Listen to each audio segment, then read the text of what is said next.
Саламатсыңар урматтуу студенттер. Бекмамат Осмонов атындагы Жалал Абад мамлекеттик университетинин Жалал Абад колледжинин ден тарбия ПЦКсынын окутуучусу Сыдыков Уламбек Камарбекович.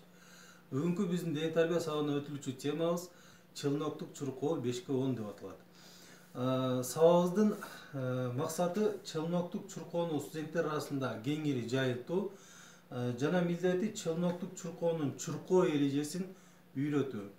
Сабагыбыздын күтүлүүчү натыйжасы челноктук чуркоону билет жана чуркоо эрежелерин өздөштүрө алат. Тема боюнча кененирээк маалыматты атайын даярдалган видео сабагыбыздан көрө аласыздар. Челноктук чуркоо бул кыска аралыкка көп жолу кайталоочу чуркоо болуп эсептелет. Бундай чуркоону спортсмен старттан чуркап белгиленген жерден кайрылып, кайра маарага чуркоону бир нече жолу кайталайт.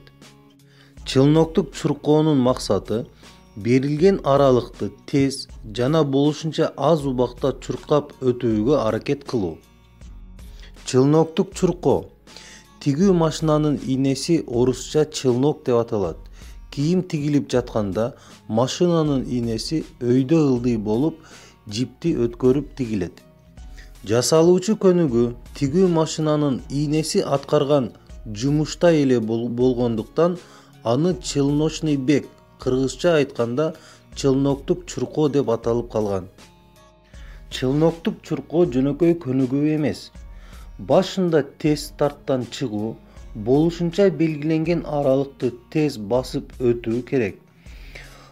Ылдам чуркап баратып, бат токтоп, кайра артка чуркоо талап кылынат. Андай бурулууну аткаруу бир аз татаал. Себеби инерция боюнча спортсмен алдыга чуркап бараткан болот. Кээде көнүгүү татаалдашат. Бир нече буюмдарды бир жерден экинчи жерге алып өтүү тапшырма коюлат. Мисалы стартта 3 топ турат. Акыркы чекитте обруч болот. Челноктук чуркоону чуркап жатып, топторду бирден ташып, обручтун ичине коюп, кайра маарага келүү керек. Жана топтун ордуна эки тараптагы белгиге кол тийгизип чуркоо да татаал. Челноктук чуркоонун бир нече аралыктары бар. 9 метр, 10 метр жана 7-8 метр. 10 метрдик аралыкты 3 жолу же 10 жолу чуркоо кеңири жайылган.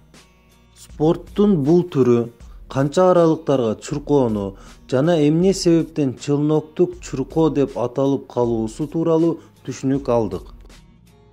Челноктук чуркоонун эрежесин үйрөнөбүз. Старттын сызыгына оң бутту коюп, салмактын оорлугун оң бутка салабыз. Сол бутубуз артта. Бийик жана ылдыйкы старттан да чуркап көрсө болот. Бел түз болуусу керек. Дененин салмагын бир аз алдыга таштайбыз. Старт берилгенде оң бут менен түртүнүп, болушунча тездегенге аракет кылуу керек. Тездикти бат алуу үчүн буттун учунда чуркоо сунушталат жана буттун учунда чуркоо туура жана коопсуз. Кайра артка бурулуу чекитине келгенде көп убакыт жоготпоо үчүн тез бурулуу зарыл. Белгиленген чекиттен өтүп кетпөө үчүн ылдамдыкты бир аз азайтабыз.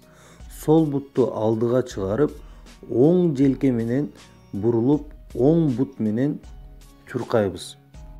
Ушундай эреже менен бөлүнгөн аралыкты чуркап өтөбүз. Маарага чуркап баратканда жогорку ылдамдыкта чуркоо зарыл. Эгерде челноктук чуркоо көнүгүүсүн полго колду тийгизип же болбосо кандайдыр бир буюмду биринчи жерден экинчи жерге алып өтүү болсо, анда бат токтоп, буюмду көтөрүп, бат белгиленген жерге койсо болот.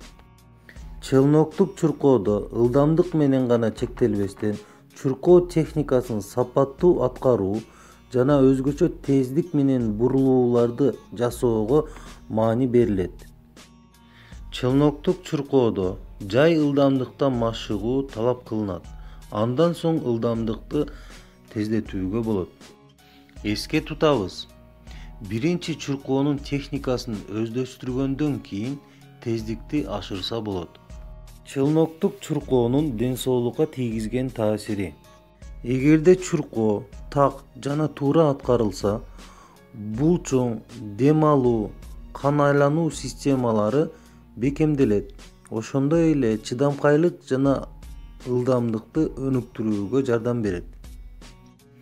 Чылноктук чуркоо көп учурда тез бурулуулардан көз каранды болгондуктан жаракат алуу коркунучу жогору. Ошондуктан чылноктук чуркоонун алдында денени жакшылап кызытуучу көнүгүүлөрдү аткаруу зарыл. Ошондой эле жөнөкөй эрежелерди эске тутуу керек. Мисалы, тайгак жерде жана жамгыр жааганда чуркоого болбойт. Чуркоого тоскоол кылган ашыкча нерселерди алып салуу. Бут кийим тайгак болбоосу зарыл. Спорттук кийим чуркоого тоскоолдук кылбаган ыңгайлуу кийим кийүүбүз керек.